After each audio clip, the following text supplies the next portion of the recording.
ప్రతి 12 సంవత్సరాలకి ఒకసారి ఉత్తరప్రదేశ్లోని ప్రయాగ్రాజ్లో మహాకుంభమేళ జరుగుతోంది.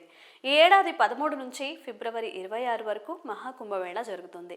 మరి ఈ మహాకుంభమేళాకు దేశం నుంచే కాదు విదేశాల నుంచి కూడా భక్తులు తరలి వస్తుంటారు.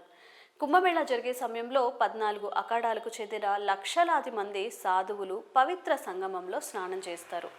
ఇదిలా ఉంటే ప్రయాగ్రాజ్లో జరుగుతున్న కుంభమేళాకు సంబంధించి సోషల్ మీడియా ద్వారా కొంతమంది కావాలని తప్పుడు ప్రచారం చేస్తున్నారని, అలాంటి వారిపై ఉక్కుపాదం మోపేందుకు యోగి సర్కార్ సిద్ధమైనట్లుగా తెలుస్తోంది.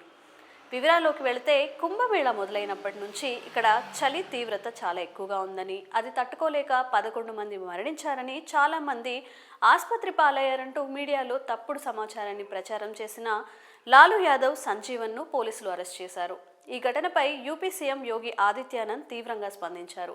కుంభమేళాపై తప్పుడు సమాచారాన్ని ప్రచారం చేసే వారిపై కఠిన చర్యలు తప్పవని ఆయన హెచ్చరించారు. ఎంతో పవిత్రంగా భావించి దేశ విదేశాల నుంచి ఇక్కడికి భక్తులు చేరుకుంటారు. అలాంటిది అశాంతి, అలజడికి కారణమయ్యే ఎటువంటి చర్యలకు ప్రభుత్వం సహనంగా ఉండదని స్పష్టం చేశారు. నేటితో ప్రయాగ్రాజ్ త్రివేణి సంగమంలో జరుగుతున్న కుంభమేళా 4వ రోజుకు చేరుకుంది. భక్తులు, సాధువుల రద్దీతో కిటకిటలాడుతున్న ఈ ఉత్సవాన్ని కోట్లాది మంది ప్రజలు సందర్శిస్తున్నారు. కుంభమేళాకు వచ్చే భక్తులు ఎటువంటి ఇబ్బందులు ఎదుర్కోకుండా అన్ని ఏర్పాట్లు చేసినట్టు సీఎం యోగి ఆదిత్యానంద్ తెలిపారు. లక్నోలో నైట్ షెల్టర్ను సందర్శించి అక్కడ చలిలో బాధపడుతున్న వారికి దుప్పట్లు, స్వెటర్లను పంపిణీ చేశారు.